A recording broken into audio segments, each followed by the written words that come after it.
Track and field fans, supporters club members, 2023 Toyota USA Championships are in the books.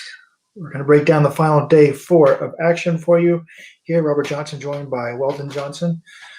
A-Staff writer Jonathan Gault is currently in the mix zone getting his final interviews. He'll be joining us in a little bit. Nia Akins and Abdi Nur have won their first U.S. titles. Bryce Hoppel has won his second straight. Elise Cranny won her third straight 5,000 title and her second of the weekend. Gabby Thomas, 2160. Kenny Bednarik, 1972. Excuse me, not Kenny Bednarik. Erin Knighton, 1972. Rai Benjamin, 4662. Daniel Roberts gets his third 110 hurdle. All of that and more. Well, then what stands out from you from tonight?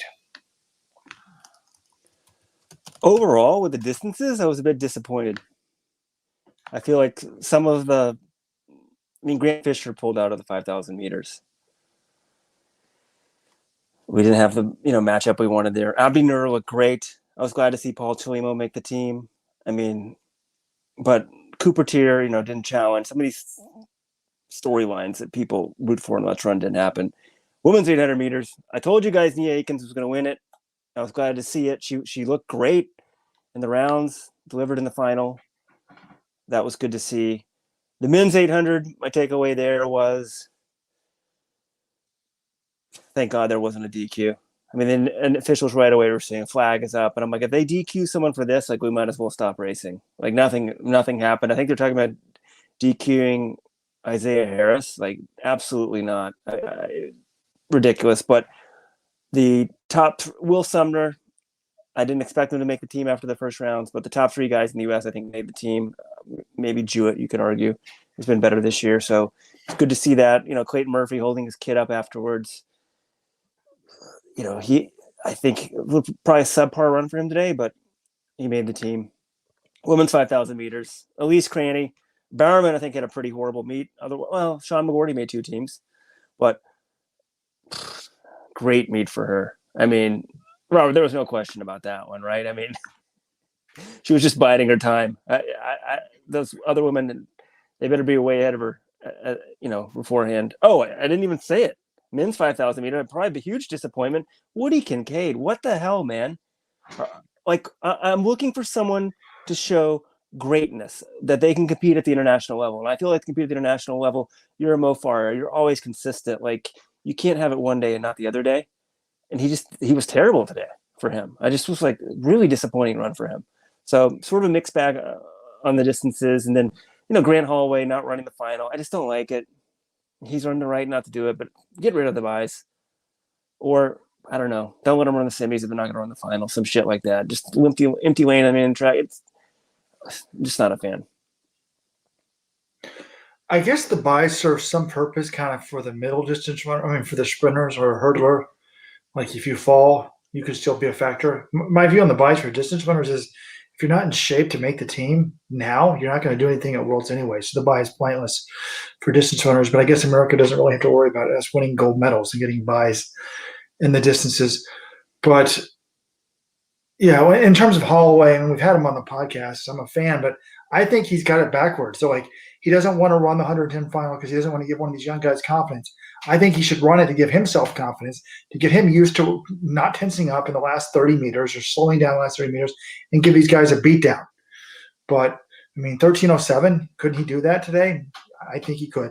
Let's start with the men's 800. Whoa. I got to jump in here to defend Grant. Robert, he doesn't tense up. I think he hits the hurdles too quick. He just fades. I don't think it's a matter of tensing up. I think he starts running up on the hurdles too quick the back half of a race.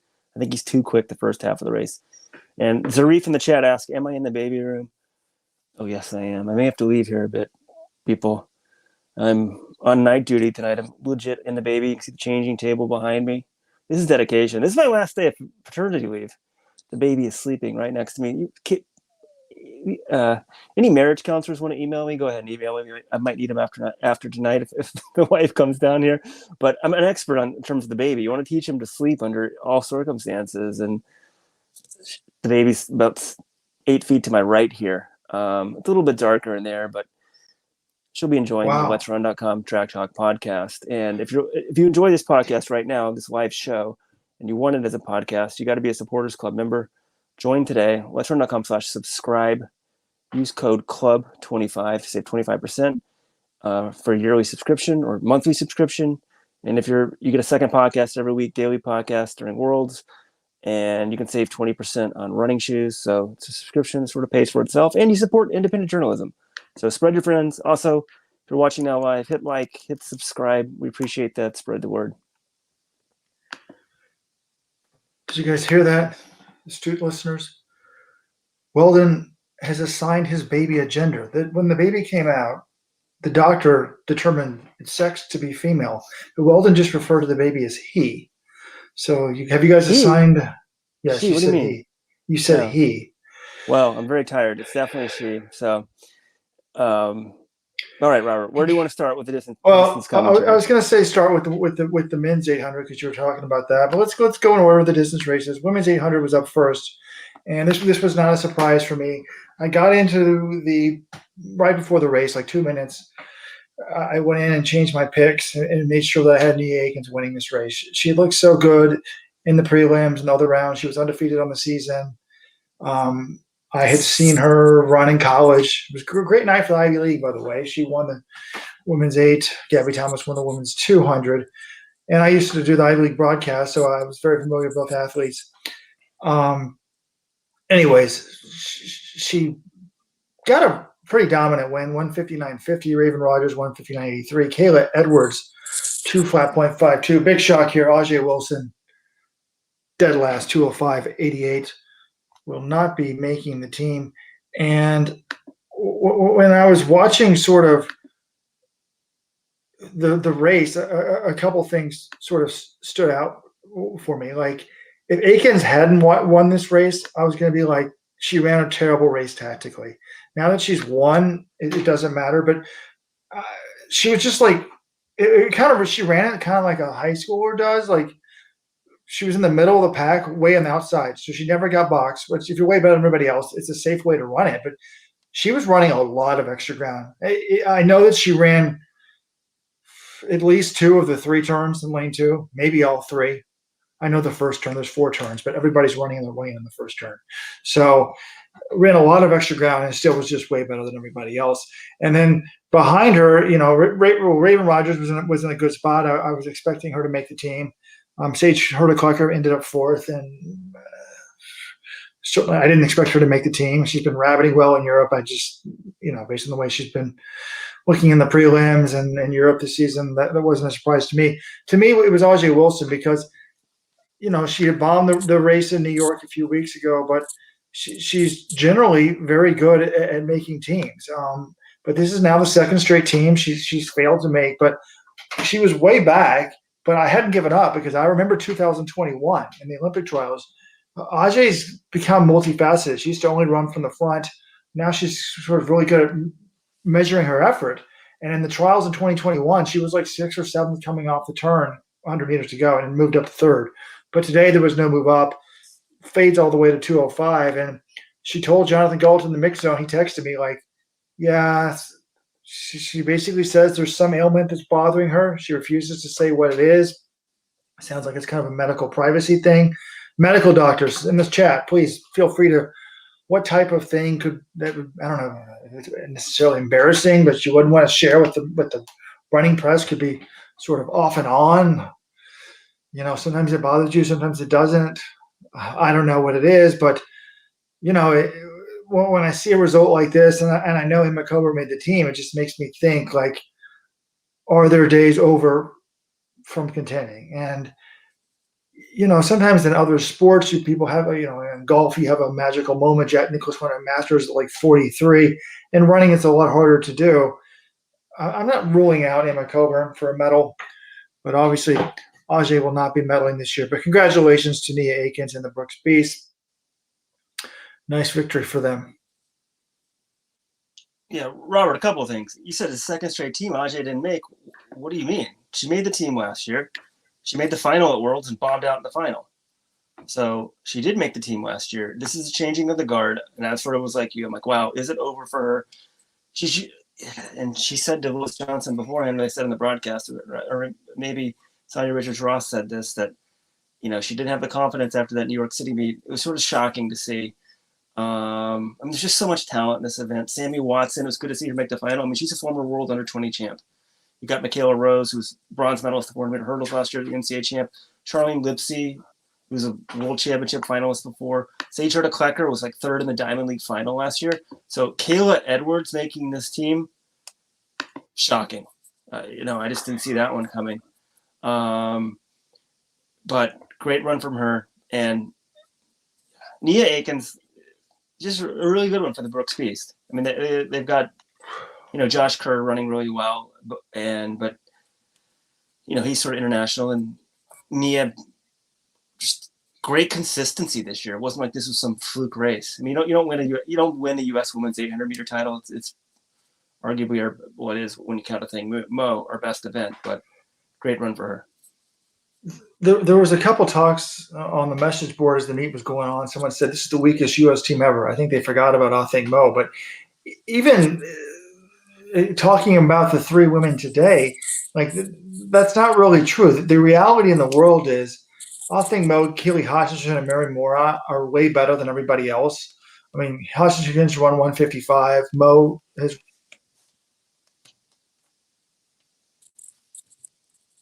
in between 158 and 159. Ajay Wilson is the third fastest person in the world at 158.16. But, you had Sage Klecker, Nikki Hiltz, Michaela Rose, et cetera, all in that range. So I think that anyone that made the U.S. team is a contender for the final, and I think they're likely to finish fourth. But at best case scenario, but there's a reason why you run the race, and whatever. Someone in the comments, can we stop? Like, someone's bashing Emma Coburn, and I saw this on the message board. Like, she wasn't gracious. She was too self-absorbed. Like, she didn't talk about the other people winning. Like, I'm sorry, people. Like, Coburn's the big dog. Like, Chrissy Gear, it's a great story that she won, but we're talking kind of like to the LeBron of the U.S. women's steeplechase, the Michael Jordan of the U.S. steeplechase. And this woman who won was 10-0. So the focus is going to be on her. They're talking about winning. This is her first USA's after her mother died. And her mind is focused on herself. And there's actually something to be said to being like a little bit selfish as an athlete. And I think I might have been too nice. Maybe that's why I was a good coach, because I could give to my other athletes. But, if you're a little bit self-absorbed and focused on yourself, and you don't come to the peer pressure and go to the parties or get carried away in practice because somebody else is getting carried away, it's a good thing. So I just saw a thing in the chat and had to go off on it. Yeah, interesting. That race was yesterday. That's what we're talking about. And I feel like this is an instance where you wouldn't say that about a man. Like, correct. I just feel like it's a different thing. She said Chrissy ran a good race, but she sort of, if I remember correctly, she said I'm not talking about her, I'm just talking about the NBC thing. She said, like, I should have pushed harder. I didn't push hard enough. She's analyzing the race from her own perspective. I don't know. I mean, that's sort of, I don't have a problem with it all. People are asking if Kayla Edwards has a standard. I don't think she does, but I just assume she's going to go to Worlds. She'll either hit the standard or get the ranking, but I'm just saying that uninformed. But as good as the U.S. is in this event, I would be completely shocked if the third placer in the U.S. doesn't get to go to Worlds. I haven't looked at the world rankings. But, people are pointing comments. NBC doesn't even seem to know of the world rankings. I don't think I heard it mentioned once. It's like everyone doesn't have the standard. Well, the standard is supposed to be sort of like the secondary route to the Worlds, or just sort of the safety valve for the top athletes. 50% of people are supposed to make it off the rankings. So, God, the commentating, I mean, it's just because I want to be the commentator, but it drives me nuts. Like, stop talking about the rankings when everyone's got Road to Budapest. But you're going to be a good dad well to your two daughters, because I agree, it's a sexist comment. I mean, Noah Lyles mocks Harry Knighton last year at the finish line. Everyone thought it was great. Some woman doesn't go out of her way to praise the people that beat her and snap her 10-year win streak, and people she's an ungracious BIT. But I'm not saying that. That's what they're saying. Yeah. There's a comment here from Dominique in the chat. Surprised 800 results weren't faster. Akins was the only one to close sub 30 after 129 through 600. Yeah. I mean, we have two people under 2 minutes in the U.S. pace was 58.88 from 400. I'm sort of shocked too. Coming in, I mean, Sage Hurt's got to be wondering, this is just an off race for her, or sort of off performances this year. If she's running like she was last year, she's on this team. I mean, for her to not make the team to Kayla Edwards, that's got to be disappointing. Charlene Lipsy, everyone's got to be thinking they had a good shot in this one, but I bet you she's been out the last few years. I think probably the rounds got to her a little bit. All right, should we switch to the men's 800 meters?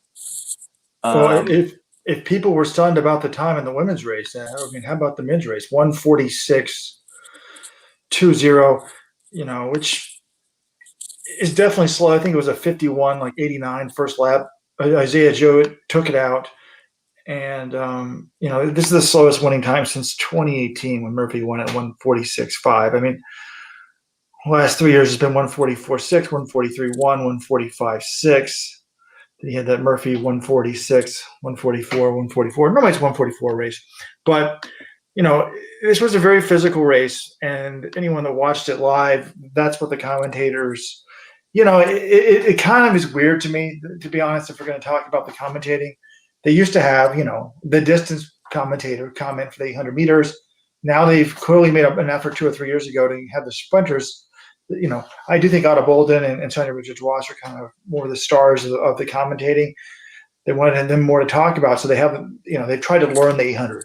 They are 100, 400 meter sprinters, and they've picked up the event a little bit. But on this one, when they're coming in the 200 meters, I mean, I don't blame them. The yellow flag comes up. They noticed, Otto Bolden noticed it, and then they started talking about this a lot and kind of overshadowed the rest of the race. But in the end, Jewett took it out, 51.89. He led basically to the last 50 meters, but Hoppel was in a good position as he's been throughout the USA's, kicks home for the win.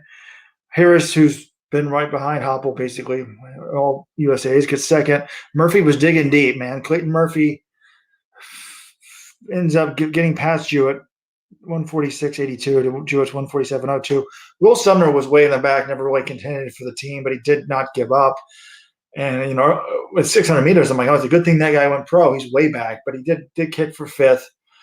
But, I immediately went back and started watching the replays and was like, there better not be a DQ. Now, there wasn't a DQ, and in the end, I think maybe what the official did is okay. Like, if you see, people had their arms out. If you got your arm as a runner and you got it on someone's back, you see that as an official, someone's moving around, put the flag up so they can go to the video replay.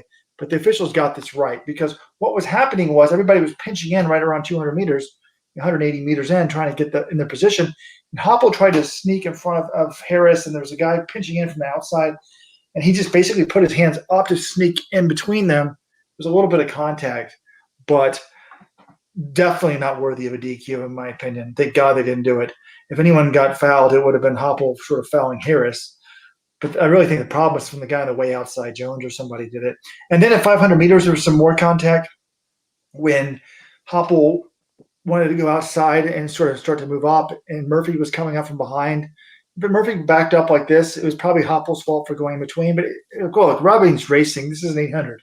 They're not in lanes for a reason. That's what makes these middle distance events so interesting, is the tactics and inside passes and stuff like that. So in the end, the right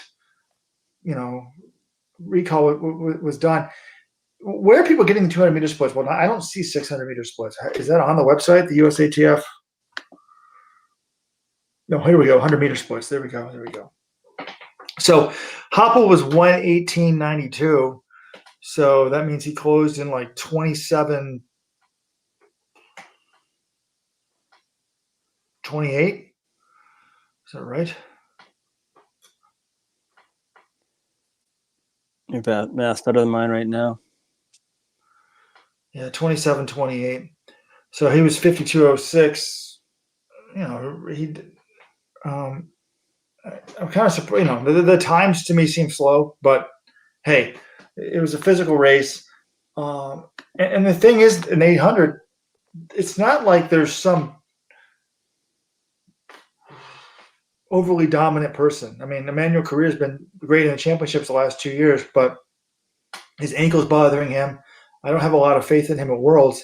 So I still think like it wasn't that long ago, 2021 trials, Murphy looks so good. He hasn't shown that, but he got on this team. He's got basically, 6, 7 weeks to get ready. Like it wouldn't shock me if he could do something. I would be shocked if Isaiah Harris medaled.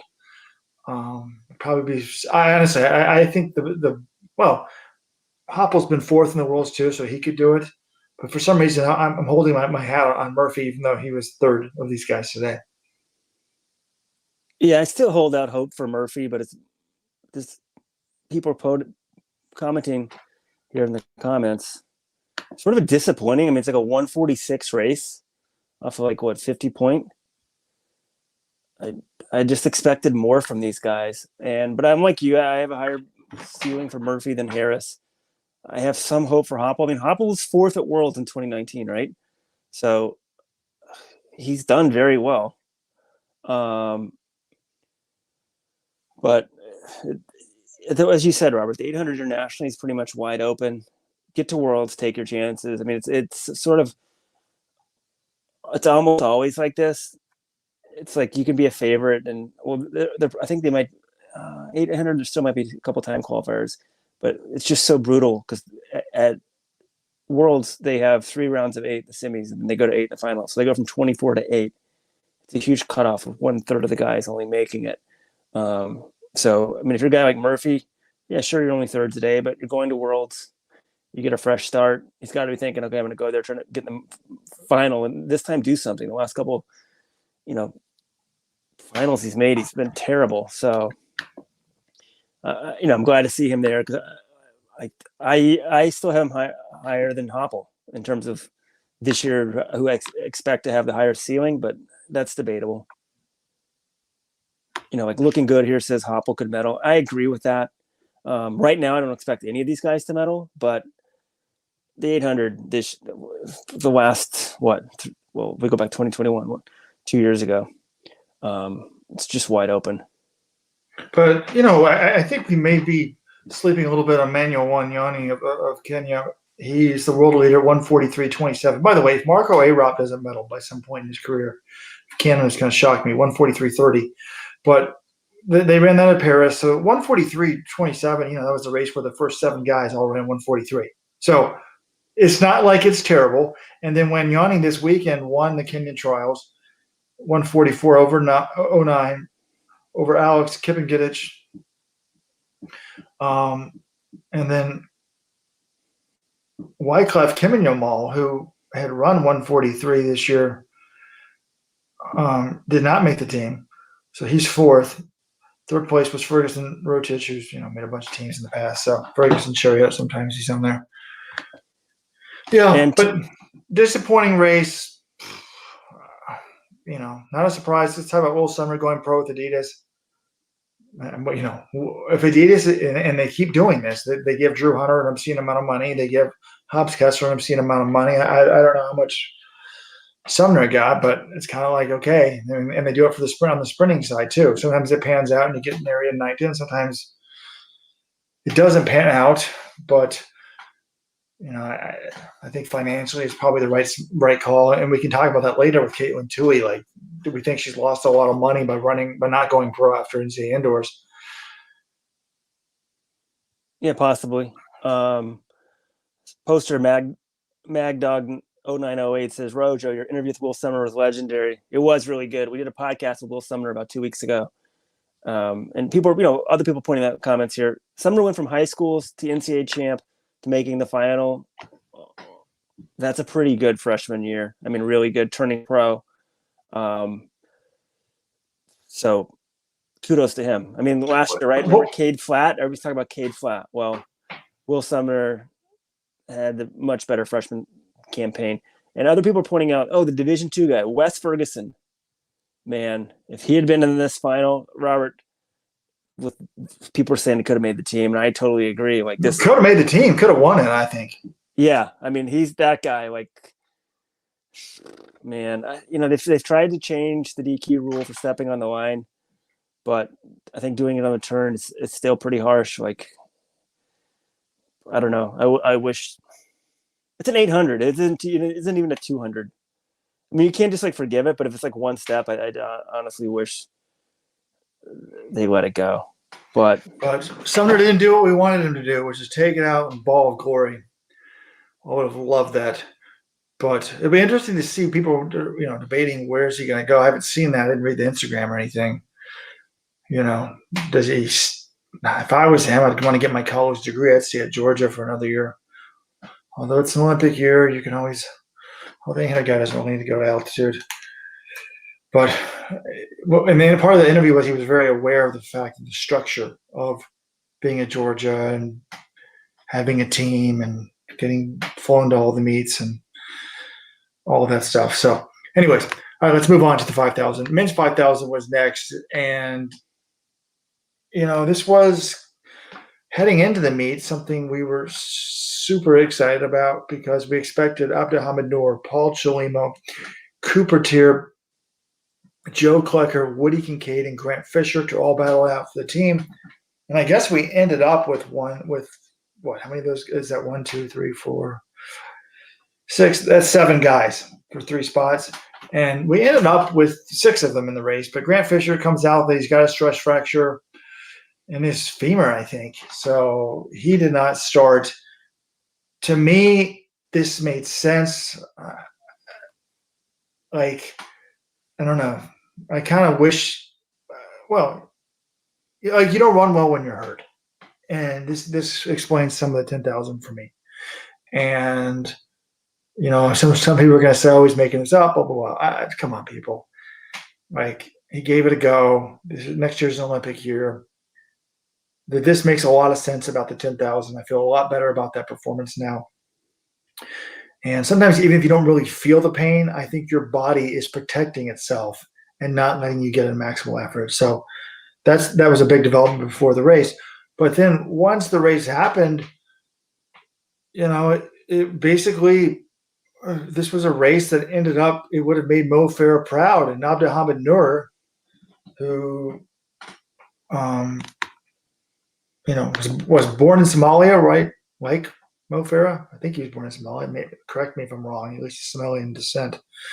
Once worked as a baggage handler in Flagstaff and got Mo Farah's autograph, and now they're kind of buddies, I think. This was a race that would have made Mo Farah proud. I think he went to the lead with about 800 meters to go. And Noor had been only running 1,500s. Clearly, Mike Smith wanted to work on his speed this year. And I was like, we don't really know what he's capable of. He'd run that 1,5,000, I think, when he fell and still won it. But he was running a lot of 1,500s. I'm like, they're working on his speed. We'll see what he does. And just controlled it from the front, got the wind. When Paul Chelimo really came on hard in the last 200, I thought, oh, Paul wants not just to qualify, he wants to win this race. I thought he was going to get him. But about 50 meters in, Noor kind of responded and got the win. They both won 13:24, and then Sha'Carri Gordy had a great meet. Third in the 5,10, third in the 5,000, 13:25, ahead of Joe Klecker and Cooper Tier. Klecker gets by Tier right at the line. Could that be significant? Is there any chance that McGordy runs the 10 only at Worlds and not the 5? I doubt it. I think it's going to be the other way around, Robert, because McGordy doesn't have the 10 standard. So, I know. I'm just throwing it out there. But the big disappointment here was Woody Kincaid. I mean, 9th place, Mr. Kicker. This was a kicker's race, and he had absolutely nothing. I think there was about a mile to go, and I'm like, look, we've got 4 guys for 3 spots. And the 4 guys for me were Noor, Chelimo, Kincaid, and Tier. I mean, I just thought this was a tactical race. This is playing into Cooper Tier's hands. This is playing into Woody Kincaid's hands. And I don't know if I jinxed them or what, but that was not good for those guys. I do think it was dumb for Klecker to let it go that slow, but I don't think he really cares at the 5,000.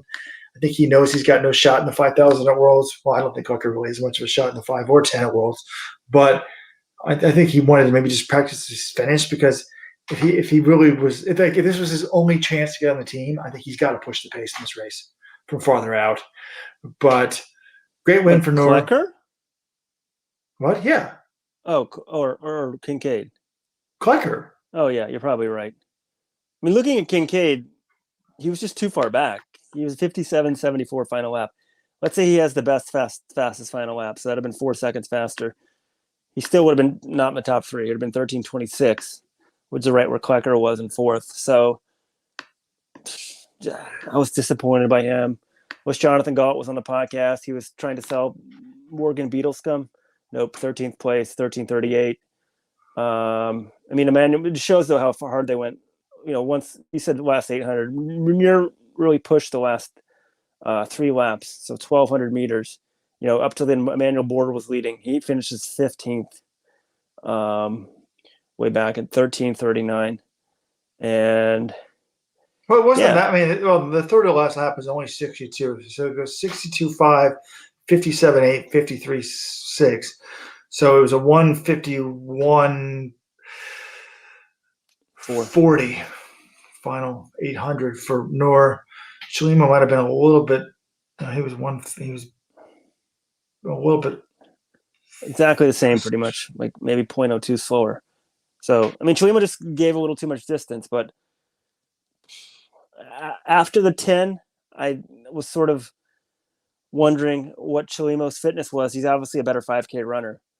I was really glad to see him make this team, especially because I still think, well, the way the 5Ks run at Worlds now, probably not. But let's say if it's a slow race, somehow that guy, he's got a couple medals around his neck, so he knows how to do it.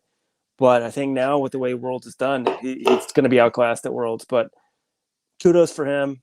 What do you mean the way it's done? We had a kickers race last year with Ingebrigtsen winning it. I think this year they won't let it go slow, and it won't be good for Chelimo. And maybe it'll be interesting though with McGorty getting third. He might end up in the 5 only if he doesn't get the standard. If Fisher's not entered because he has a stress reaction, I wonder if there's some monetary reason to run Worlds even if you're not in shape. But then Chelimo could get in the 10. Like, is there any chance? Well, check the guy numbers, guys. Is there any chance he's better in the 10 because they're not scared of Ingebrigtsen? Maybe they let it go slow and he can somehow kick in that race. I mean, it seems unlikely to me, but just throwing out all the possibilities where my brain works. Yeah, it will be interesting to see what happens, right, Robert? Because if Fisher was next in line, then it's Chelimo. Then I honestly don't know. I need Jonathan Gault on here. Robert, we figured that out. People are asking that in the chat. What? Who the third guy would be for the U.S. at Worlds? Well, I assume it would be nobody. Oh, could it go down all the way to like a Mant or something? Now, there was a message board thread that said, like, Woody Kincaid, people asked him about his rivalry with Klecker, and he said, how can it be a rivalry if I've never lost to him? Did he really say that? I assume he did, but I haven't read the thread. But Matthew in the chat says, well, would he count this as a loss to Klecker? Or has he still never lost to him? No, he's lost to him, definitely now. So, just when we thought Mike Smith was having the meat of all meats, Woody Kincaid lays a goose egg in the 5,000. But I do think this is a bad – well, I mean, I think Woody's chances of medaling are much better in the 5,000 than the 10,000, except for the fact that he's not on the 5,000 team. So – kind of shocking here. But it shows you these guys are all good, and you got to bring your A game. Well, I think that's the difference, right? I don't know. You can't – we say, Woody was terrible. Figure out what he closed his last he still went 156 the last 800. I mean, back in the day, it probably put you on the team. It's much harder to make. The bar's been raised in the United States. There's a lot more depth. Sam Gilman, like, that's not a name I'm really familiar with. The dude PBs in this race in some heat off a sort of modest pace. Great job by him for the U.S. Air Force Academy. Ahmed Muhammad, also sort of up there contending. That's not a guy you expect to be up there. So, but in some ways, though, you're a 5,000 meter runner right now, and you're not pedigreed.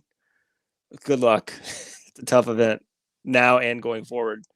At some point, I think some of these guys, like Kincaid, I don't know, after 2025, that's probably it for him, being a huge contender. Maybe I'm wrong. But Muir's young. I mean, Chelimo is going to age out here soon. Klecker, Tier, McGorty, those guys are still going to be around for a while. By the way, folks in the chat, I was joking about Mike Smith having a bad meet, but I think we give too much credit to coaches. But Smith had an amazing meet, but it shows you the athletes are important here. McGorty, almost certain he hasn't raced all year, so I'm almost certain he does not have the 5,000 standard.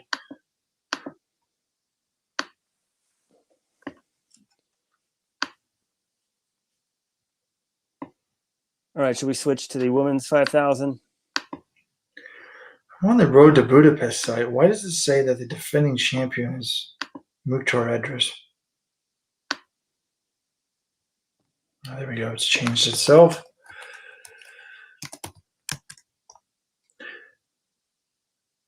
Yeah, McGorty doesn't even have a 5,000 world rank because he hasn't raced this year. But with his fitness, if he wants to run the 5, shouldn't be a problem, I wouldn't think, to probably get enough points. Well, how many more meets are there? Yeah. Let's move to the. I think McGorty's going to get the standard if he wants it. How messed up would that be if a guy makes top 3 of 2 U.S. events and doesn't get to go to the World? It's just a joke. It's a dumb. Yeah, especially with our depth, they still need to change the rule. They need to have essentially the United States. We're going to send 3 guys. So if we want to send the top 3 for national championships, we're allowed to do that. Right. They don't want to cater to American. These are European-centered body. A lot of people, they want to bow down to America. But first of all, we pay most of the TV rights. So you should bow down to us. No, I'm joking about that. But, people, it's a terrible TV product to have this guy talking about the standard in every event and just confusing people. So they should say ahead of time, the top 3 people in this race will be going to World. So it should be done by country. And then if you have a legitimate national championship, anyone – who gets top 3 can go. So, anyways, but Nur, he's looking like someone says, I think Nur can medal. I mean, yeah, super competitive nowadays, but could this guy be sort of the next Bernard Lagat for America? All right, final distance event of the day. Women's 5,000 meters. I think this one went as expected, at least after seeing that 10,000. Lisa Monson pushed the pace, leading pretty much after the first lap. Led the rest of the way after that. And she led until, 800? After 800, at 400 to go. Natasha Rogers came around her. When that happened, I'm like, whoa, what's going on? I was like, Monson, I don't think has it today. And then Cranny just stayed right behind her and when she chopped her stride with about 450 to go, I'm like, oh my God, this thing is so over. And 65-14 final lap gets the win, 14:52.66. Monson came back on Rogers at the very end, second, 14:55.10. Rogers gets third. Great meet for her. All 3 of these, right? We just reran the 10K, right? Josette Andrews, disappointing run, I would say. 4th, 15:01.80. Ellie Hennis, 15:08. Whitney Morgan, 15:08. Oh my God, I completely forgot about this next name, Robert. 100%. This just shows the increase in talent. Because I was so focused on her doing something in this meet a while ago. Caitlin Toohey, 7th place, 15:15.26. Considering how she did NTAs, I think that's not a bad run for her. And it's not ideal conditions today. Well, I guess that's one way to think about it. Yeah, she did beat Winnie, Claudia, Emily Infield, etc. Toohey was dropped by 2 miles, but you got to give Monson credit. I mean, she let it go slow for 400, and then she just – look at these splits. It's like, she goes – 70, well, it actually wasn't slow. She went 74, 74, 72, 70, 71, 70, 71, 70, 70, 71, 73, 70, 32.9. So she didn't really slow down. Oh, that's 73 there, but just, she just couldn't pick it up. But Cranny, she's just the class of U.S. distance running. People are going to say it's a terrible meet for Bowerman. And I'm like, okay, well, Bowerman just crushed the women's 5 and 10. and McGordy had a great meet too. So, and I think Natasha Rogers is the perfect example. I've always said this, like, coaching does matter, but, Natasha Rogers was great at Texas A&M. She was great at the Hampton Brooks team last year, and she's great with Puma Elite and Alistair Craig. But she is so tough. She's so impressive to me. Like, she got top 2 in the Olympic trials in college. Didn't get to go because she didn't have the standard. To see her make the team last year and then come back this year and make 2 is great. And she's just tough. And to see her take the lead was impressive. She actually ran a PB, 14:55:39. So congrats to her. But, we're talking about coaching can only do so much. I mean, Josette Andrews, like 2021, like, how did she not make the team? Why did she run the 5? She should have run the 1500. Well, the second she got a new coach, Ritzenheim determined she should run the 5. She doesn't make the team. I think she probably is a 5K runner, but this is disappointing. I mean, she was the world leader at one point this year, 14:43. I guess the time tonight isn't horrific, but the conditions are pretty good, right? I mean, a little windy, temps in the 70s. It's not like running under the lights, but I 15:01, whatever. Ellie Hennis, Coach Hennis, NC State's daughter, the former NCAA 5,000 meter champion, beats Tui. I would love to know. I assume Hennis thinks Tui's more talented because she's more accomplished in the college ranks, but Hennis keeps beating her. So kind of interesting there. But I was debating, did Tui lose money by not going pro early? This kind of shows you why the college ranks is good for her. She's like a god in the college ranks, still gives her something to focus on. The only problem is if she's loving college, enjoying the team thing, it's fine. But a lot of her teammates are graduating or leaving or whatever. But does she feel a burden like, I can only lose? That's not fun. But I would say try to get these records, put the record out of reach, repeat. If you can somehow sell it as a fun concept, from a performance standpoint, she's not quite ready for the big time. Robert, I'm going to hop in here live from Eugene. I talked to Caitlin Tui in the mixed zone. She said she's planning on coming back for cross country this fall, by the way. And she admitted that, it's just been, this outdoor season's been a grind. She said she didn't have to work out for the first time ever this spring. And it's just a long season. There's a lot of meets to be keeping up that level. And she can kind of feel it slipping away this spring.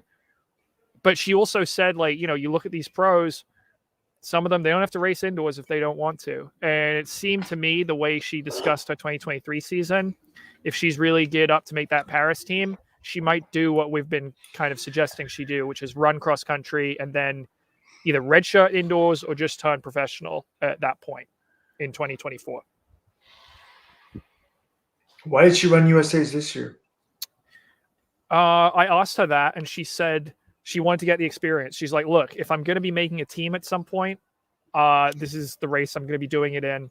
I got some experience last year. I got some more experience this year. I mean, honestly, I think 7th place for her, given how her NCAA season ended, that's a pretty solid result. It maybe isn't what we thought she would be at after she swept the NCAA 3K, 5K, but given how her collegiate season ended, I think that's all right. And she did get some experience in what this kind of race is like. So, I'm not going to discount her making the team next year. I do think she has the talent to do that. But, right now, I wasn't surprised she finished 7th. I mean, if we rewind, we all thought she could run about in the 1450s. I think at some point when she was, on fire after cross country, indoors, whatever. That didn't happen. And maybe that first outdoor race, we sort of know, something's off. But ladies and gentlemen, we're joined by Jonathan Gault. Fair warning, John has texted me saying Sha'Carri Richardson went through the mix zone, did not speak. That means John will be angry. He'll be coming in hot. John, welcome. I think, as always, we've done this every night and liked it. General impressions of the night. I thought Abdelhamid Noor was a boss in that 5K, field full of studs, and he just controlled that thing from the front, ratcheted it down. I mean, it was, I don't want to sound blasphemous, but it was a little similar to what Jakob Ingebrigtsen did in the World Championship final on this track last year. Obviously, he's not at that level quite yet, but I don't know, leading it from a K out. I was impressed by that. Gabby Thomas was fantastic. I mean, 21:60. It's one of the fastest times ever. Elise Cranny carrying the Bowerman Track Club on her back. I mean, it was an awful weekend for them outside of her and Sean McGordy. And she was the superstar. I mean, she was way better than Alicia Monson over 2 races this year. Monson's been fantastic in 2023. So that was great. And what a breakthrough for Nia Akins. You know, she's been winning all year. Could she do it against the big dogs in the U.S. final? Absolutely. On the other hand, Ajay Wilson, total disaster. There's some issue that she has been dealing with in some form or fashion for the last couple of years. She does not want to go into it. Clearly, there are good periods and bad periods because she won the world indoor title last year. But, I mean, I thought the New York race was an aberration. It looks like it's more of a trend at this point because she had nothing the last 200.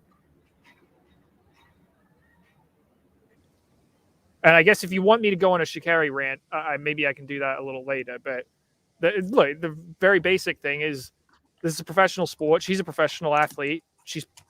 There is an expectation of professional athletes that, okay, you don't need to speak to the press after every single prelim, but she said to USATF before the meet she would address the media on Sunday. She didn't do that. I just think if you want to be treated like a professional sport, and Sha'Carri very much sounds like she does, professional athletes talk to the media at least once during a major competition like this. And I think I don't know. They're not paid to do it. There's no way USATF can punish them for skipping out. So some athletes do, but I think it's unprofessional not to talk to the media. Did she come through, John? She came through. People asked her to stop. She politely said no thank you and walked through. She stopped in the content lounge, which is where a lot of social media clips are done and whatever. I don't know exactly who it was. She did do a brief interview there one-on-one with someone, but none of the print or online journalists in the regular mix zone. John, LG says right here, Sha'Carri will talk to the media. She just isn't talking to you. I mean, I'm not even sure if Sha'Carri Richardson remembers who I am, but she didn't just decline me. She blew off the whole media. There were about 25 people in that room who wanted to talk to her, and she declined to talk to any of them.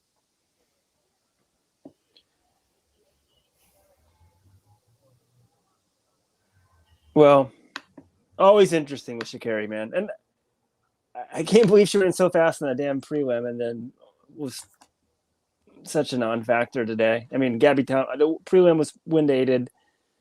Probably rounds of 200 aren't the best for Sha'Carri, but Gabby Thomas, man, I didn't think she was winning this thing after that first round.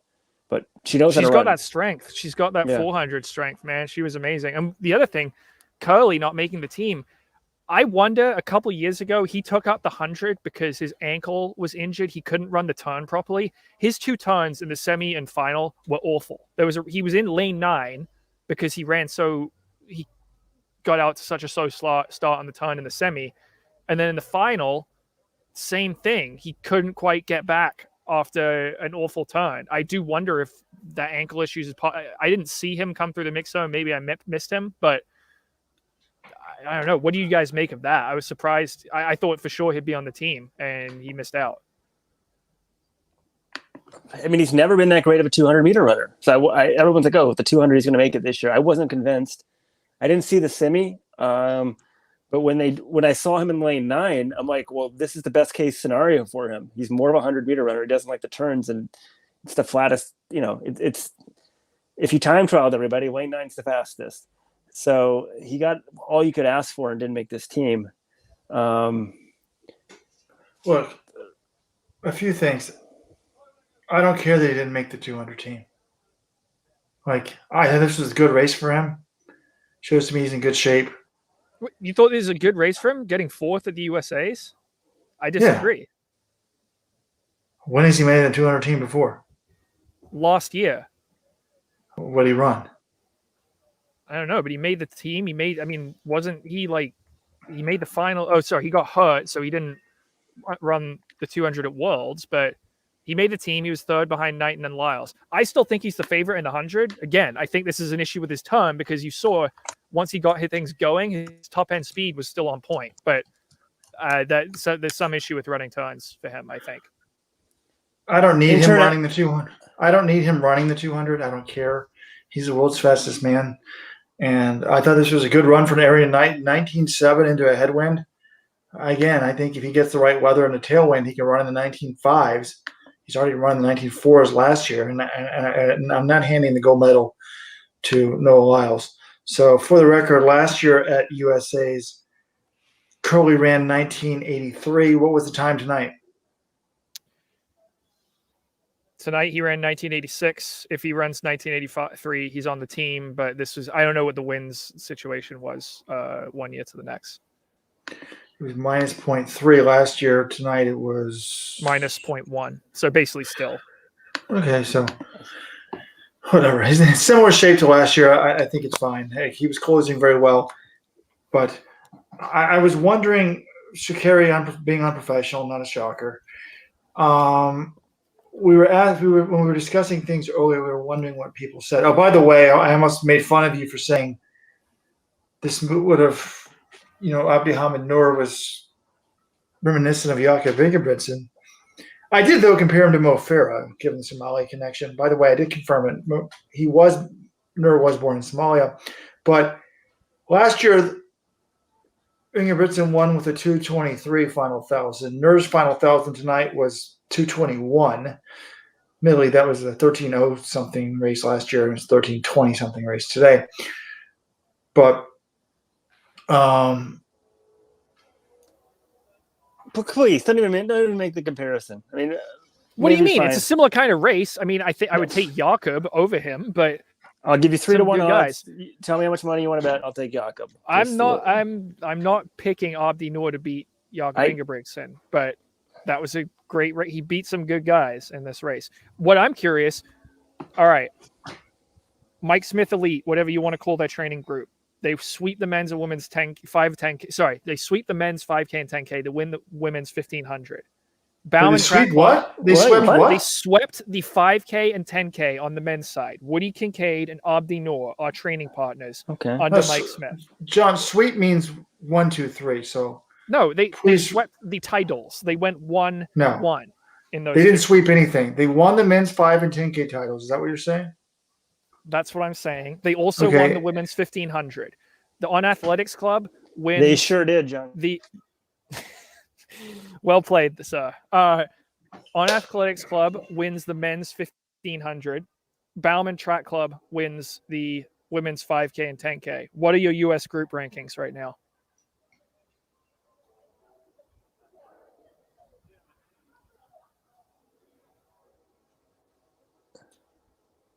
Okay.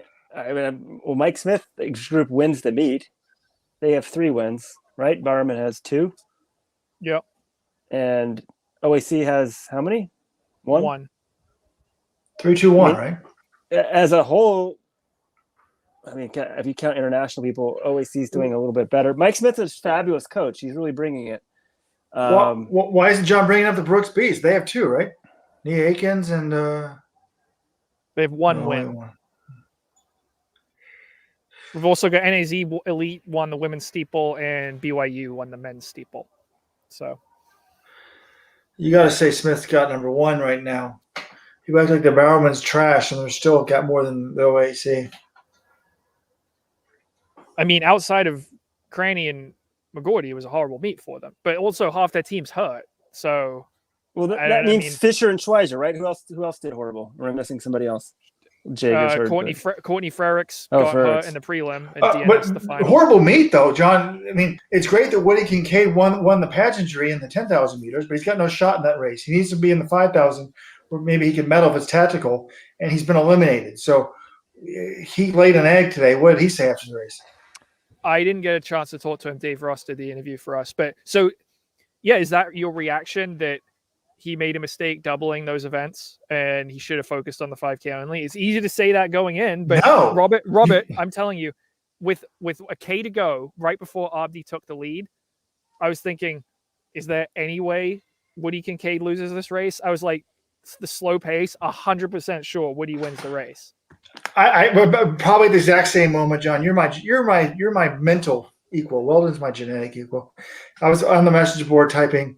There's 4 put runners for 3 spots because I saw it was tactical. And I'm like, this is playing to Woody's hands. This is playing to Tier's hands, Nur's hands, and Chalimo's hands. And Tier and Woody just no.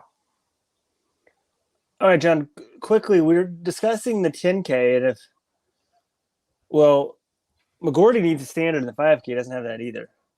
So we think he'll get that. But assuming he opts for the 5K, Fisher was next in line, then Chalimo. Like, who's after that? Who was 6th in the 10K? Wasn't that Mance? I know, but does he have the standard? I mean, are any of these guys going to go? Or are we going to send 2? And I don't know what Fisher's health status is, but if we're scratching someone, it means that Mance wasn't that far off in the world rankings. If McGordy scratches, Fisher scratches. Well, I think Chalimo was actually higher up in the world rankings than Mance. So Chalimo might be able to get in off his world ranking if both McGordy and Fisher don't go. But also he might decide, I'm just going to do the 5K because he made the team in that. So it's a mess with that. It's also a mess on the women's side because Elise Cranny was hinting that she might scratch the 10K so that Schweizer can run, but we don't know if Schweizer is going to be healthy to run. Natasha Rogers needs to raise her ranking, but she's already in the 5K, but then she said she wants to double. So there's a lot of things to sort out about who's going to be running at the World Championships for Team USA.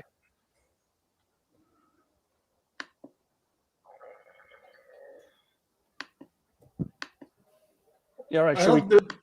There's another race we haven't talked about. Roy Benjamin 46.62, which is the 5th fastest time ever run. I don't think they really. I mean, the 400 hurdles has just been broken both on the men's and women's side. It's like so high, and if we could ever get the 3 boys back together again, Dos Santos, Benjamin, and Warholm, it'd be pretty amazing. But Rojo, you heard Dos Santos is coming back, right? I heard he was out for the season, but I saw something in the message board that he might be running. He's racing against Warholm in Monaco. Good for him. So yeah, I mean that was an amazing run by Rai Benjamin. I didn't get to talk to him the entire time because I was talking to Caitlin Tui, but he suggested he hadn't really been running that much. I think there was some sort of injury his last 2. I mean, this was his first meet in 2 months.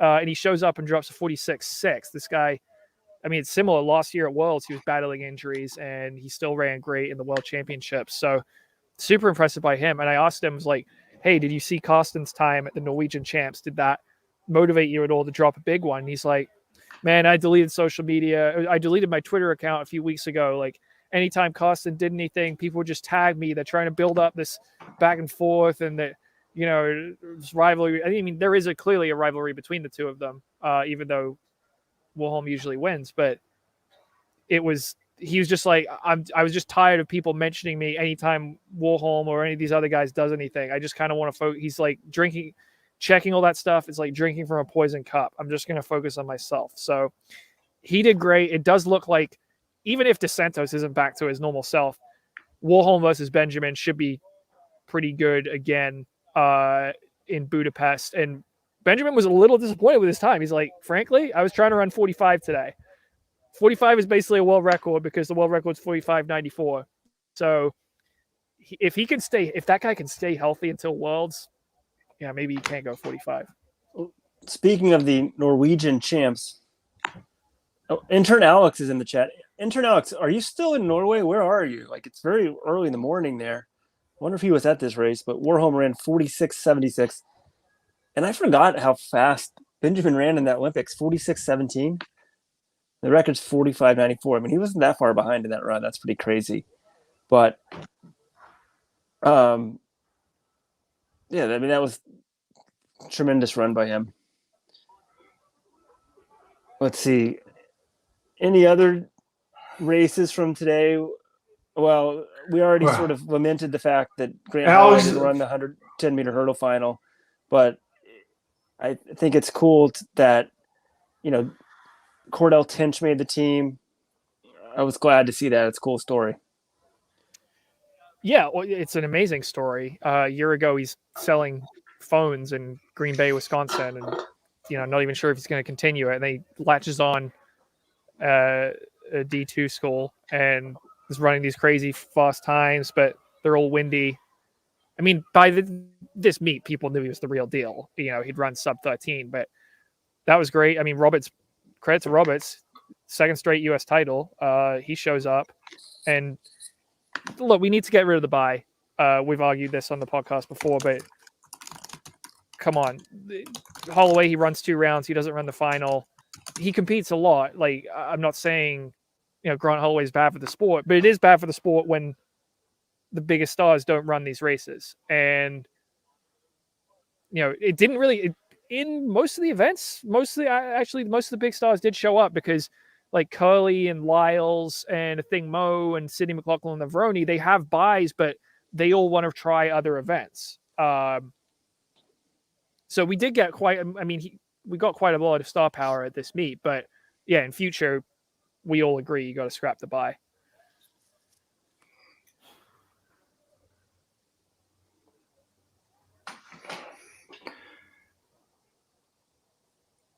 All right, I see a comment here by Thomas Lester. How much faster would Team USA run if they all deleted their social media accounts? I understand the sentiment, but the game has changed. And this someone I think is related to Sha'Carri Richardson. John says, it's not professional. She doesn't talk to the media. She doesn't need the media really much anymore. Athletes now, she's got, 2 million followers on Instagram or something like that. Like, she can get her message out without going through the media. Back in the day, like, athletes sort of had to go through the media. And I think the media plays a very good role and is needed and should be, the powers to be, and this way other sports do it, sort of make athletes talk to the media. But also with social media and stuff, Sha'Carri's just used to doing stuff on her own terms. So I can see why she does it the way she does it. It's not as necessary to even try to play the game. So, technology changes with each generation, and she grew up in this other generation. And until she got to this level, like, why am I going to talk to someone who's going to ask me maybe a question I don't want to answer? It sort of makes sense from that perspective. But I agree with John's sentiment that she should speak to the media. I should be hired as a PR consultant for these athletes. Someone on the Addie Wiley thread was saying, like, she doesn't have to answer your questions. She should just say, I want to talk about the race. And that's Sha'Carri could say.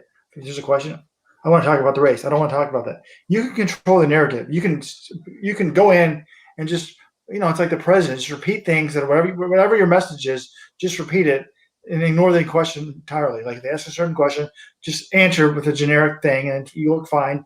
You spoke to the media. But I remember when, like, this is like 15 or 20 years ago, it came out that, like, I think it was Dathan Ritzenheim and Ryan Hall. I think they might have had their own website, like ryanhall.com or dathanritzenheim.com, something like that. But they were going to be publishing their own website for Runner's World. There was some connection there. And I remember thinking, we're done for it. People don't need the media anymore. They can just control themselves with the internet and spout their own thing. So, well, no, here's the issue with it. I appreciate every athlete who stops and gives us time in the mix zone. They aren't required to, so I do appreciate it when they speak their mind, and when even if they don't speak their mind and they stop to talk, at least they're stopping. But I think the thing is, a lot of athletes talk about, oh, the sport's in a rough place, like there isn't enough money in the sport, there are all these issues. Well, one of the ways you help make the sport popular, I'm not saying it's the only way, I'm not saying it has the biggest impact, but one of the ways is you talk to the media and you let them tell you let them tell your stories. And some athletes want more control of their stories, so they think, oh, the media is just going to butcher it. But a good journalist, you understand what the athlete's saying, and you include that in your coverage of them. And Sha'Carri, she claims to be calling for all these changes in the sport, but she's never very specific about what she's asking for. Like, a lot of the things I would want to know is, like, what are your biggest gripes with the sport? She complains a lot, but I'm not totally clear what she wants. And again, she doesn't need the media to be popular. She's plenty popular on her own, but we never get to ask her, like, hey, what changes would you like to see? Or, hey, you're saying that you're at peace this year. what has brought that on? I'd love to know, because it seems like on the track, certainly her performances are significantly better than they were this time last year. I'd love to know what brought that change. And maybe part of that is, hey, I don't need to talk to the media. I don't want to, and they only cause me stress and bring pressure and annoyance. So I'm just going to take them out of my life. Maybe that's it. But honestly, I don't know. And that's the thing. She is one of the biggest stories in the sport. And by speaking to the media, she helps us tell that story and elevate the sport. And she chose not to do that. That's kind of why I'm disappointed. Fair enough. Fair enough. All right. Well, we're going to have a regular podcast in 2 days here? Oh, my God. Well, I'm excited. We'll have our biggest winners. Mike Smith, biggest losers. I'm just worried because I didn't get a flight out of Eugene until tomorrow, and then I'm on a red eye like Monday night. So I'm going to get in Tuesday morning and be like, potting as if I'm hungover. So wait, you have a red eye? Red eye on well, then it was either that or you would have paid like an extra $500 to send me home like Monday morning. So I opted for the later flight. People who work in management consulting or banks or shit and fly over the dime and don't respect the company's money. You want employees like Jonathan Gault. Thank you, Jonathan. Thank you. I mean, he books his own flights and saves us tons of money. Thank you, John. Thank you. But, John, what's the bar scene like there? Have you found yourself a future wife? Like, where are people going? The Wild Duck is closed down. I haven't really hit the bars. I've been at McMenamin's the last couple of nights because it's right next to the track and their kitchen's open pretty late. But Robert, my bedtimes for this meet have been like between 2:30 and 3 a.m. every night because the meet ends late and then we do this podcast, then we got stuff to write. Like the Citius Mag folk before the meet today, they're like, John, you got to come over and drink some beers with me tonight. I'm like, guys, I got to work tonight. I wish I could, but I don't know what the bar scene's been like in Eugene this week, frankly. Some people are actually working journalists and others aren't. I don't complain about 2:30 and 3 because damn well I've been up that hour. I'm not complaining. I'm not complaining about you. Robert's right there with me, and he goes to bed and does all his work, and then I finish it out, and Robert wakes up and he's got a nice little homepage there. So it's been a good teamwork. I appreciate from everyone. By the way, some people are saying that some of the athletes don't like you. You're getting rave reviews for Addie Wiley interview. She got rave reviews for the way she handled it. It was a good back and forth, and that's good. And I've been thinking about this on the podcast, like we need sponsors and stuff like that. I'm going to start, or my sponsor is going to be like my favorite product, and I'm just going to do that as a testimonial because. Some of these people, are they going to pay you, Robert? It's not a sponsor if you just say, I like this product. This is my favorite product. Please buy it. And you get a commission, Amazon affiliate. And because some of the shit that these shows are selling, these people who act like they're journalists, is like embarrassing. Like I drank one of the drinks that's been hyped on one of these podcasts. It happened to be at Whole Foods and I bought it. It tasted like dog crap. Like I will never sell myself to a terrible product. Robert, that's proof that advertising works, though. You drank it because you heard about this product on a different media entity, right? And then I'm not hyping a different shoe company every 3 months. Anybody, shoe execs, you want to be the official shoe of Let's Run, I'll make you exclusive 5 years, and there won't be another mention of another shoe company on this website during that 5-year period. We won't do like official shoe. Nike this week, Adidas the next week. That never makes any sense. The marketing whole is a joke game. Robert, will we go all North Korea on the results? Like, we'll only read off results from the athletes from that shoe company in each race. So it'd be like, we'll just say like Jonathan Gault, Adidas. People want to know in the chat: was Jonathan Gault an athlete? Of course he was. He was one of the top athletes. State champion, I believe. Correct, John? That's not right. My best finish was third at the Massachusetts State meet in cross country. Made all 12 HEPS teams during my 4-year career at Dartmouth. Never scored a single point at HEPS. So that's got to be some sort of achievement, right? High school All-American Jonathan Gault. Oh my God, high school All-American. The most Bush League way possible. High school All-American. He was 6th place in the 5,000. Is that correct, John? Yeah. I mean, granted, this was back when there was only one national meet, but it was also when the good guys didn't run that. What did you run in the high school 5,000? I ran 15:11 on the track to get that All-American on it. That's not bad for a high school. It was hot. It was very hot and humid. in Greensboro, North Carolina that night, and it was pre-super shoes. So You should have gone to Cornell. If you broke 15 as a freshman, I generally get you winning haps a couple years later. And your lifetime PBs are 29. 29:43, 14:25. Yes. And John has beaten John Gagora, two-time world championship team member. You've beaten Robbie Andrews as well. All right, we're not here to stroke my ego. Come on. Is there anything else about the meet we want to talk about? Any final thoughts? I mean, I thought Saturday's action was terrific. I thought the crowd was actually fairly robust. I had pretty low expectations. And the last 2 days, look, the backstretch is pretty much empty, but the home stretch, the upper level and the lower, yeah. But that's the problem. That's what's on TV is all we see is the empty seats.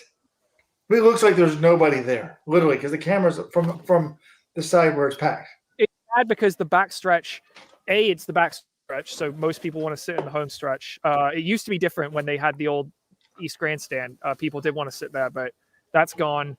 And it's also in the sun. There's no cover from the sun during almost the entire meet. So people don't want to sit there and bake. They want to be in the shade on the home straight. So yeah, but I thought the crowd was pretty into it. I thought it was pretty good. They said 8,000. I don't know where they get these ticketed spectators numbers from.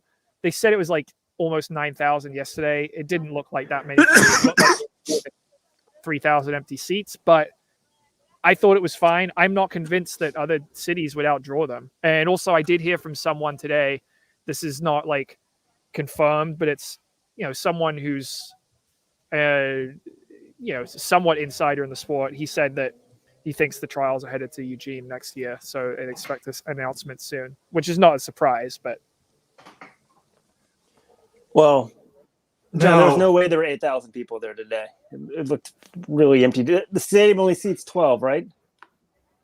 Right around that, yeah. And the upper deck was empty. I mean, come on, like maybe unless Phil Knight ticketed spectators, unless Phil Knight went out and bought about 4,000 seats. I think that could happen. I mean, it's sort of crazy because the backstretch with the overhang, I don't know, I guess people just used to sit there forever. At Hayward, it used to have a good crowd. Just really interesting how this new stadium, nobody wants to sit there. I guess it is in the sun. Quick comments here. Some people are pointing out, like, we can do this later on the regular podcast, who had a good meet, who had a bad meet. Remember Abby Steiner? She was going to be the next Allison Felix. Is she going to be on the world's team on anything this year? 4th place today, 22:07. I think she ran 21:79 last year. No, 21:77. So she doesn't make the 200 team after winning last year. And wow, I mean, she was like the sensation last year, running 4x4 and running the 200 at Worlds and 4x1. She was on the winning 4x1, right? Didn't she do the 4x1 and 4x4? Yeah, I mean, it's crazy. I don't think she's going to be in. Maybe they'll put her on a 4x4 this year. Maybe. I don't think I don't think with 4th in the 200 gets you anything. No, it's Weldon. It's about consistency. There is a lot of talent in the United States, and we see this all the time. We'll see a college kid have a huge year, but then first year as a professional, a couple of them can pick it up, but it's very hard to keep it going. And that's why you got to give credit to guys like Noah Lyles, someone like Emma Coburn, the athletes who just show up and can perform year in, year out. It's very tough to do at this level. And there's a difference between being, you have one big year and then you're around for the next few years and being sort of the top of the event and staying there. It's very challenging. I mean, is there any chance? Remember Abby Steiner apparently got this huge contract last year that she gets paid more than Sha'Carri right now? That would be nuts.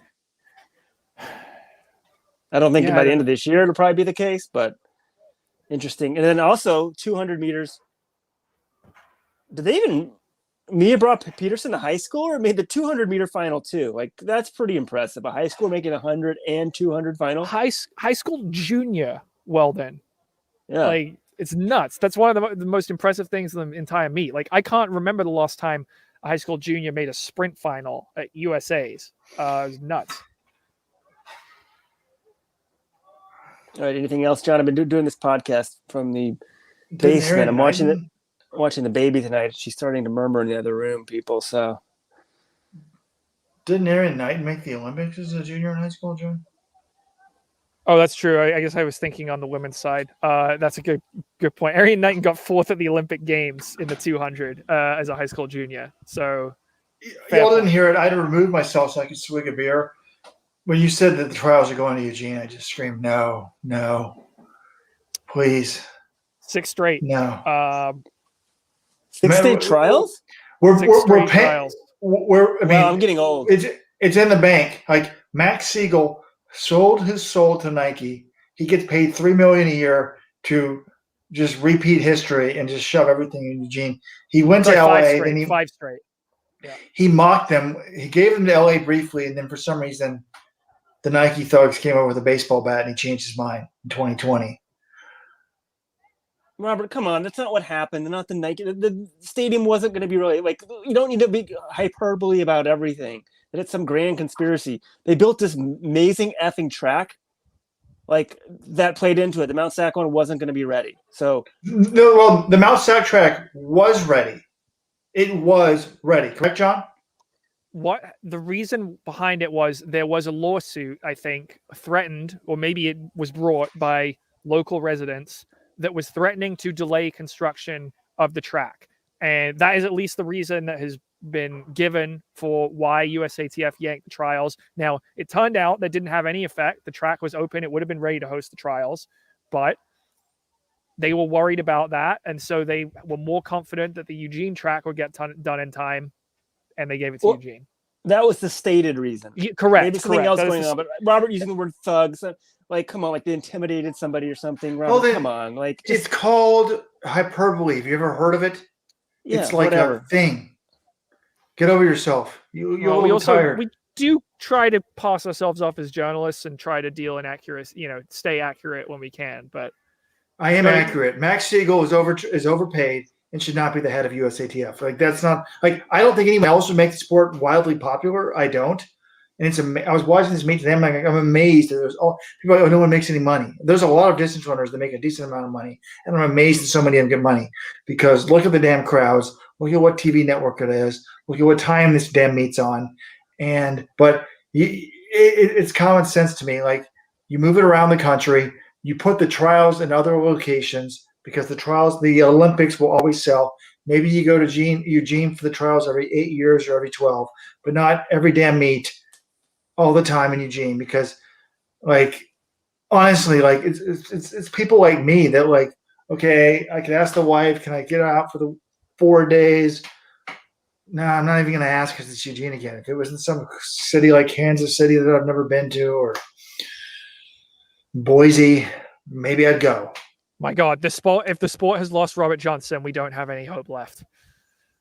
One other thing, with everyone having gone to Eugene, it used to be, I was talking about technology and social media. It's also changed the game. You now can stay at home and watch every damn race.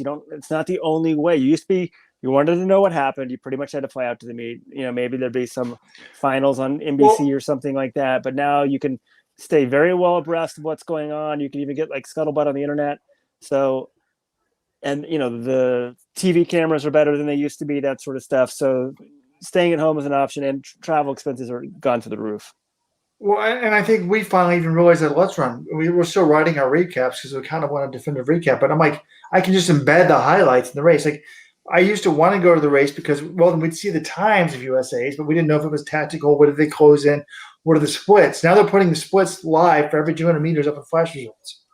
World Athletics still doesn't do that, but yeah, it's like even changed like how we handle the sport. And I know John thinks that every sporting event needs to be broadcast live on the internet. I've thought about this. Like, what if you didn't broadcast it at all? No, it's anger people. I mean, you want to be a real sport in the year 2023, and you're just going to say, we're not showing this to anyone. Great. That'll kill the sport, Robert. Great. I mean, come on. All right, guys. Premier League. Hey, Hey, you're a big Premier League fan, John, aren't you? Don't they do that in England? They don't broadcast it in England. The whole country of England is smaller than the state of Alabama. You can get to these games pretty easily. People in Florida aren't going to fly out to Eugene just so they can watch races that aren't being televised. And I believe per capita income in England's about the same as Alabama too, John. Can neither confirm nor deny. All right. Wait. Alex, the intern, I put a thing in the chat. What were the crowds like in the Norwegian champs? Was it on TV there? Is he still up? He answered. He said He said he spoke to the meet director. I thought he said 1,800. But all right, we're ending with this. Your biggest loser, your biggest winner from the meet. Can be distances, sprints, what have you. You want me to go first? Ooh, should I? You could do a coach, I guess. I got a winner. I got to think of a loser here. I got a loser. It hurts, but I have a loser too. All right, we probably have the same ones, John. My biggest winner of the meet, Nia Akins. No. Breakout performer of the meet. I'm sure I'm missing somebody. No one else. Maybe Nur. Anyway, my biggest loser. Sorry, Mr. Grant Fisher. Yeah, we were alike on the loser. This was not good news for Grant Fisher. I feel bad for him. He's stood up, faced the music on Thursday night after 10K, talked about his race. You know, he's always a stand-up guy, very pleasant individual, fantastic runner. But I am wondering how serious that stress injury was going into USA's. Maybe that kind of explains why he wasn't quite on his game in that race. But, you know, after the year he had last year to maybe not even be going to Worlds at all, unfortunately, he's my biggest loser. Biggest winner, Cravant Charleston, man. What a story. This guy goes from nowhere to the U.S. champion in the 100 meters, biggest event in track and field, like potential medalist in the 100 at Worlds this year. He's my winner. John normally gives the winners to the athletes or the coaches. I'm surprised you didn't say Mike Smith or Bobby Kersey. Old timers, please email me. Do they really call Bobby Kersey Bobby the Chemist Kersey? Somebody on the forum was referring to that. I didn't know if that was known. Like, I have no idea. Like, it's before my time. It was like 15 years before my time in the 80s when all the drugs were going on. Like, do people really think that? I know some woman who's from Canada died, said that she thought he did that some of the girls were on drugs, but there was never any proof offered. She just thought the workouts were too hard, I think. And she sadly died like 2 years ago, so you can't interview her. But is this like a real thing that people thought this? So if you're around in the 80s and really following the sport, email me, Robert at Let's Run. Let me know. Thank you. Robert, you didn't say your people, but some people in the chat are saying biggest winner, Bobby Kersey. Because Athingmo, tremendous running. Sadie McLaughlin, LeBron, Roney, great run. People are saying Abby Steiner and Puma, the biggest loser. I don't know who else Puma had besides her who misperformed, but yeah, she had a really poor meet. I mean, I don't know if you guys offered apologies to Athingmo and Bobby Kersey yesterday, but I just want to say I doubted her 1500 ability and she proved me wrong. I mean, I still don't think she's going to be medaling at the Olympics, but I don't know if she focused on the 1500 all in next year. She's not beating Faith Kipyegon, but she thinks she can run well under 4 minutes. So I don't know, but she was fantastic yesterday. I need to just give her props. She was terrific, and she's a unicorn. There's just no one like her in the history of track and field. Take out Casta Semenya. There's no woman who's ever been good, world class in the 1500 and world class in the 400, and she is. So credit to Athingmo. So there is Casta Semenya, but he doesn't want to count her. I don't count Casta Semenya because she's XY DSD. Yeah, she's not. As a former coach, I'll say this. Yes, she shocked me, and I wrote her, Bobby, an apology. But I kind of thought, well, no, I didn't think top three. I still think her odds of medaling are much higher in the 400 than the 1500. But I agree with you. She said that one thing struck me. She said we didn't really do much for the 1500. I do think this is good. Like she's got the 400 speed. She doesn't need to get faster. She needs better endurance. So I don't have a problem with working on the endurance. That's what I would probably do. You can either work on your weakness or your strengths. So you can even alternate them. But if she actually trained for the 1500, there's no guarantee that would actually help her. Like I had one of my best recruits at Cornell, Hung Cho, I love you if you're listening. He was like 150, 151, high school undefeated until he got the high school nationals. And he showed up, and we were doing our basic training in the fall, like that we always do, just getting stronger. And we get ready for the first meet, and I was like, we just normally just throw them out there and, see what they can do in December. But I could just tell from like the basic fitness we're doing, like he was not going to be good. For a guy that ran 150 in high school, I'm like, he might not break 2 minutes.